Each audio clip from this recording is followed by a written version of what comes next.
The broadcast is now starting. All attendees are in listen-only mode. Good morning, good afternoon, wherever you are in the country. It's Mark from SolidCAM. We'll be starting our 30-minute free training session for SolidCAM Live. With me, as always, is Kevin Rankle. Hey, Kevin. Hey, guys. So we had a bit of a hiatus this week. I didn't check if Kevin, did you have something on Monday? No, I ended up having a long training call that happened over that time, so unfortunately we didn't have one. Okay. Well, that is the new schedule this week. We might as well talk about that now. So starting this week, or starting today, I guess. I guess officially starting next week, Mondays and Fridays are SolidCAM Live. So if you've got the notification, if you guys are already signed in, then you would have got the notification that every day for August we'll be doing, or not every day for August, every week in August, Monday and Friday is now the SolidCAM Live days. So if you do send us any kind of questions, comments, or suggestions, we'll be covering those on Mondays and Fridays, at least until the end of August for now. And if you're watching this on YouTube and this is your first video, welcome. You should find on our solidcam.com website how to log in for these SolidCAM Live sessions. And now they are Mondays and Fridays. For today's class, you're looking at a turned part, and we're going to be talking about associativity inside turning and how to get that sort of level of associativity. And it's not that hard. It's actually pretty easy, and it's just using a functionality that most people don't see or don't use, only because we kind of lean on one side or the other in the training videos, but it actually is pretty useful functionality. So let's take a look at it. So we've got our SolidWorks part open. I'm just going to go to Tools, SolidCAM New, and I'll choose mill turn. And if you guys do turning, you know that the mill turn module gives you the full functionality of the software. Otherwise, you could choose turning, but there's some limits there. It's mainly just for turning, whereas mill turn gives you the full ability of the software. I'm just going to click on the green check mark, closing the original model, open it up inside SolidCAM, and then we'll just set up this part really quickly.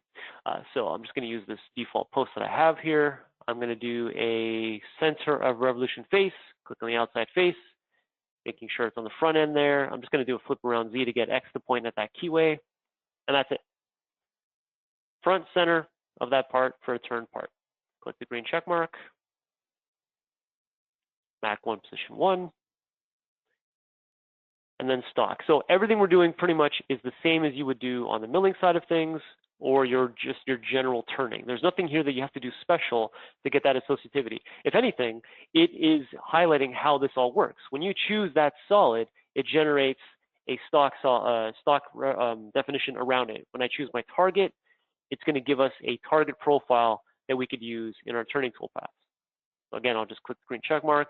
It revolves it around the center axis, in this case Z, and it gives us that turn profile that normally is what we would use in our turning toolpaths. The turning toolpaths are assigned those geometries. They are associative to those geometries. But what you'll find is when you go back to the original model, like you would in milling, you don't get the same level of associativity on the wireframe. This is called the wireframe, because this gets regenerated every time it takes a new fresh look at that solid. So if you do a rev change, that wireframe doesn't update. But if you want to get that same level of associativity that you get with milling, then you have to make everything solid-based, very much like it is on the milling side of things. So to do that, we'll just go into turning toolpath, and let's just do face for now. So instead of choosing wireframe like we normally would, where we would choose new geometry and then we would choose a wireframe like that line right there, I'm actually going to say, let's not do it with wireframe. Let's use it so we can get that associativity. We'll use solid. And the solid-based geometry selection is somewhat easier when you kind of look at how it actually is done. So if I want to do that face, I need to choose a start face and an end face. But for facing, that is the same face. So as soon as I choose the same face for my contour, you can see that it's actually just going from that face to itself. And now I just need to correct the cutting direction. I don't want to go that way. I want to go this way. Clockwise versus counterclockwise. If you look at it from this point of view, that is the clockwise way.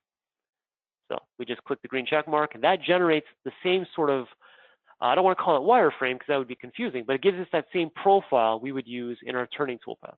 Again, because we're turning, we're looking at this from that turn profile. We're looking at it from the XZ plane.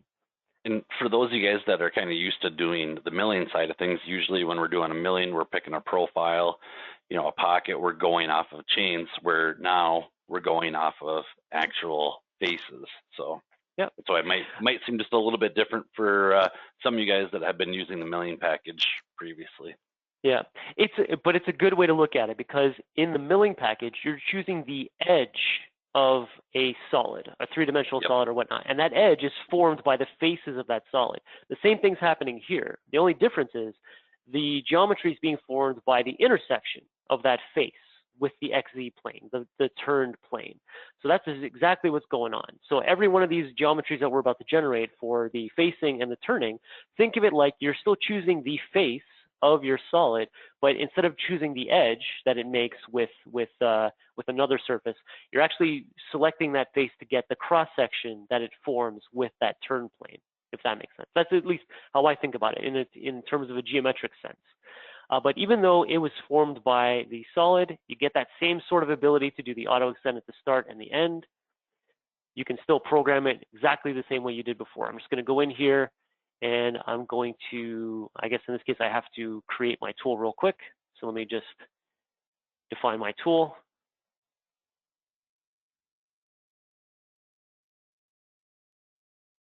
And for those of you that have asked questions about the tool table, it comes up a lot. You actually can create your tools and then save them to a global library. I know we've covered this a couple of times before, actually. Let me go back and change this. This should have been a 4, 3, 2. The only reason I haven't done it here is I don't know what happened to my tool table. I should have had this already defined, but there is my CNMG 432 on this machine. It actually has one of those kind of variable heads. So in this graphic, I actually could tell it to come from that direction.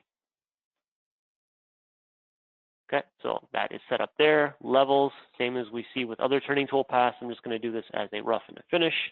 Save and calculate, and there's our tool path, all based off the wireframe. I'm going to add a turning tool path just to show you how else you can do this. So we'll go the turning tool path. Let me just hide the wireframe of the facing tool path, and we'll do the same thing. We'll use solid-based geometry, so new. And we're going to see the same sort of functionality that we saw before. This time, it actually should work a little easier to see what this actually does. I want to start from this face and go to this face. And then those faces from there to there in the counterclockwise direction. So again, if we look at it from this point of view, counterclockwise, that is the cross section those faces make with the turn profile. So when I click the green check mark, I get my geometry for my turning tool path from that cross section that the faces make with that profile, the XZ plane. Okay, let's go to tool, just reselect our tool. So there it is, same tool. We're just mounted the same way. Outside turning, roughing of 40,000 steps with the adaptive step down. Let's add finishing. And then in terms of strategies, I'm just going to get it to not go into that groove by saying non-descending. Save and calculate. And we have the same sort of toolpath we get with wireframe. Okay, so now everything's solid-based. It's the same as if we did it with wireframe, but what's the main difference? Well, the main difference here is when I close out of this file and go back to the original file, any solid-based changes I make to this solid will now be reflected in the toolpath, not just in the stock and target definition like we see in like in milling. Milling, everything would be updated. In turning, we can get it to do the same thing by making changes. So I'm going to do a change to the profile. Let's say instead of 3/8, we'll make this thing 1 inch. So kind of a big change there. Okay, something like that. And let's put a chamfer on this edge right here. Now let's put something small that'll show up.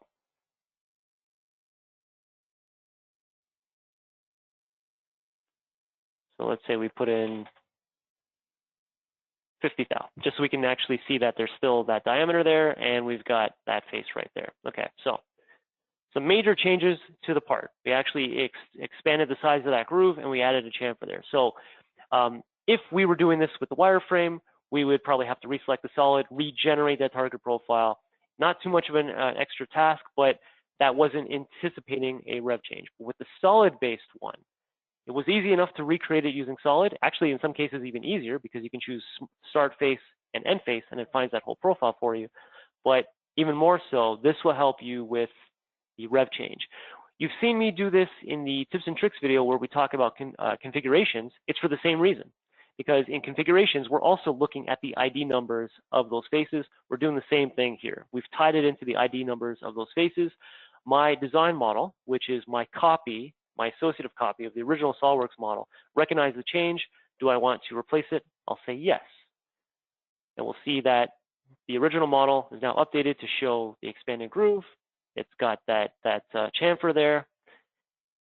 My stock and my target will have recognized the change. Once this window pops up here, you see little stoplight symbols next to my stock and my target. And those two toolpaths also have the stoplight symbol next to it, indicating that it needs to be resynchronized. So let's do that. We'll do a check synchronization. So we're bringing everybody up to date. Let's do a synchronize. So my stock and my target are up to date. It's reparsing the model. It gives me that new target profile, but that's not what we use in our toolpaths. We use the solid. So now I don't even have to reselect any geometries. I can just go in here and say synchronize and calculate all. Very similar, almost exactly the same as what you see on the milling side. So as soon as you see a rev change, just right click, synchronize, and calculate. And this thing's now up to date. Does that make sense? Makes sense to me. Well, Dr. Professor KevCam, Yeah, he would know. He would know how this works. But for anyone who doesn't get this to work on their system, take a look at how you selected your faces, because that clockwise counterclockwise thing, that is what can confuse people when they first start, because they don't get why they're not getting the geometry they're getting. A lot of times, if I chose this face and it was the clockwise direction, the chain's going to go the other way, and that doesn't make sense. When I first started using this, I didn't even know to click that green check mark to generate the profile. I thought you just choose the faces and that's it. So it never made sense to me. And that's basically just because I wasn't understanding exactly what the software is asking me to do. But in this case, as soon as I started thinking of it as the cross section with the turn profile, then it all makes sense. You can easily generate any of these toolpaths. All of them, basically, all the toolpaths have that solid-based functionality, and it allows for associativity, either to a configuration, which is really useful when you're doing a whole series of turn parts, or just for a rev change. That associativity really helps out, and it's the main thing that you want out of a software like SolidCAM, because you want to just be able to program this once, and then going forward, any rev changes, any family of parts, especially family of parts, there's no point in doing a save and copy and then just reprogramming for a new part. If you can just do it once with configurations or rev changes or anything like that, and then you just keep doing a save and calculate, synchronize and calculate, at least from my perspective, it really shortcuts your work. Now, unless you're trying to pad your work schedule, then that's a different story. We can't help you there. So if we have no questions, I'd like to cover something else.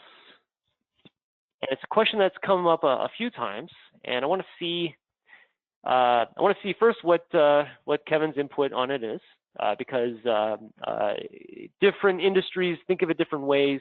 I'm looking at this the way I would do it, and I want to see what the consensus would be, especially with everyone in attendance as well. If you guys have done turning, I want to see if you agree or disagree with how this is done. And it's basically the idea that instead of doing the center of illusion face, getting that front center, you want to program your fourth axis parts on the top. So essentially, you're doing the same sort of thing you would do in milling. You would just come down, touch off on the top of the part, and set it as that top center kind of area there. You can do that, and you can program all your toolpaths. I've done just a simple pocketing toolpath like you do there. The only things you have to do to get that to work, rather than having it center, is in your setup, you have to shift it. So we've talked about machine setup before, and more for the 5-axis way of things, but you have to basically do something like this. In order to get this to actually rotate around the center of your rotary, when you put your Mac position on the top there, you have to shift it. So you can see that in this window, I have a shift of basically the radius of the stock. So you get that. You can do your indexing. If I wanted to do any kind of fourth axis transform, I can come over here, fourth axis, and because the machine setup has been shifted, I can see that infinite line is now at the center of the part. So I actually can still do indexed, I can do index positions, I can do rotaries, I can do indexing in transform. What I can't do with this up here is make this a wrapped geometry. So if I go into Pocket,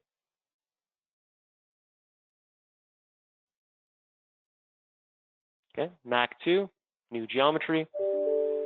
When I choose wrapped, it's asking for which coordinate system I like to wrap around, but my coordinate systems are now up here. There's no way to choose a custom coordinates, no custom axis. There is no shifting here. So there really is nothing to wrap around, right? Now, what you could do is you can choose, you can kind of go into, I haven't tried this, but you could probably go into motion control and then turn it into a fourth axis. You can kind of parallel to the x-axis. You can choose your center plane. You can see there it says negative, and then you can give it what diameter it should be at.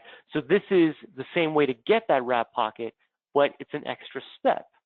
Versus if we had just left it as is, we could have actually just done the wrap.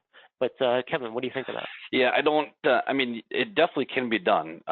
We don't want to tell you guys, no, this is a bad way of going about it. Absolutely, absolutely. This is not the most proficient way of going about it because as you can see, Mark is having to do a lot of extra steps just to get that coordinate system up on top. And especially when this is on a fourth axis, we already know where our X, Y, Z0 or our YZ0 is in there because it's on the rotary. So like I said, it can be done, but it is definitely not the most proficient way of going about it. And what Mark is showing us here is using profile and wrap, but this would also be a nuisance if you guys were doing fourth axis drilling also, because fourth axis drilling needs to be around the rotary. And in this specific case, we would have to do shifts and move everything around to do it that way. Yeah. So everything is always possible, but it's just a matter of the number of clicks. When it comes down to the number of clicks and you're trying to be proficient in your programming, having to go in here and telling it what diameter it's at, what the center plane is, that can really slow things down, having to come in here and do that. Whereas, like Kevin said, it's on the rotary. You already know where the center of the rotary is when you set up the part. Obviously, you want that thing to be concentric, and by doing so, you've already pretty much found where the origin can be, right? You just set it up and it's done. So this is just one thing that comes up a lot. A lot of customers, they like to do it this way, and we just have to let them know, okay, you could do that, but you've got extra steps. So it's not the most proficient way, but it's like Kevin said, we're not going to discourage you from doing what you've done for 30 years or whatever. If it makes sense to you, absolutely, that's what you got to do, but less clicks. Doing that center of revolution for the coordinate system for the center there is so much easier doing it when it's in the center versus having to shift it up as well. Yeah. In that case, with that fourth axis turned on, I could choose this as a wrapped pocket, not as wrapped geometry, but I can choose it as is like this. Let's just do a tangent propagation. So accept that. And then I would just set my levels to, we'll set it to 0. Depth is, we'll just leave it as that. Let's give it some steps. And then let's see if how that comes out. And then obviously we need a tool. So at this point, if you have any questions, you can put the questions in the chat panel of the GoToMeeting. I'm just going to finish this up so we can see what this looks like with that whole thing turned on. If you have any questions, comments, or suggestions, I'm also going to put my email in the chat section. You can use that email to get a hold of us for, like I said, questions, comments, suggestions. If you like the new format of Monday and Friday, if you want to use that email also to get personalized training, that's also available. You can contact us with the day and time that you'd like to set up your training. Let's see, so parallel to X, diameter, center plane is negative.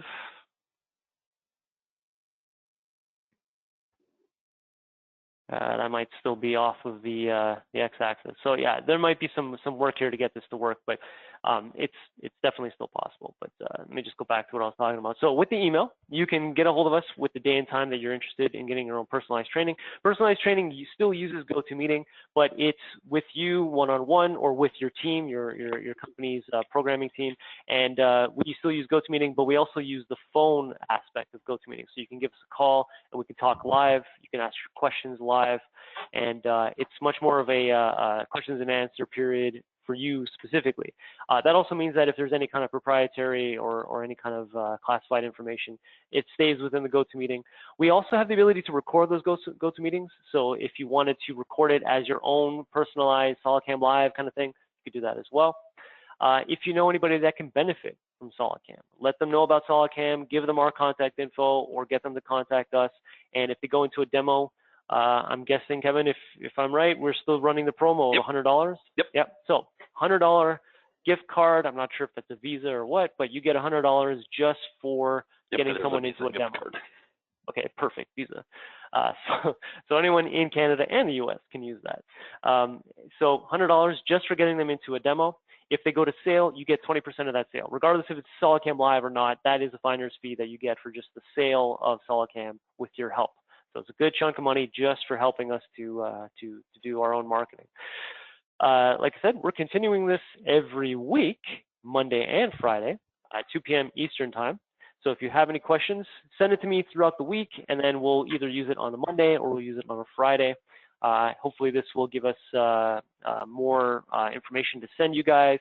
But as always, anytime during the week, if you have a quick question, you can call the main tech line in North America or your local tech support line for your local reseller, and they can absolutely help you out. They use GoToMeeting as well, or if you're tuning in from the international sectors, I'm not sure if they use GoToMeeting as well, if the international teams use it, but they definitely have a telecommunicating software. So they can definitely take a look at your screen, help you with your questions.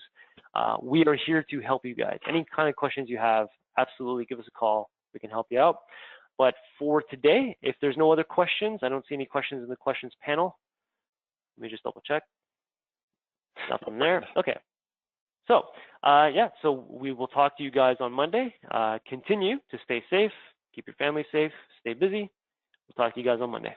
All right. See you guys.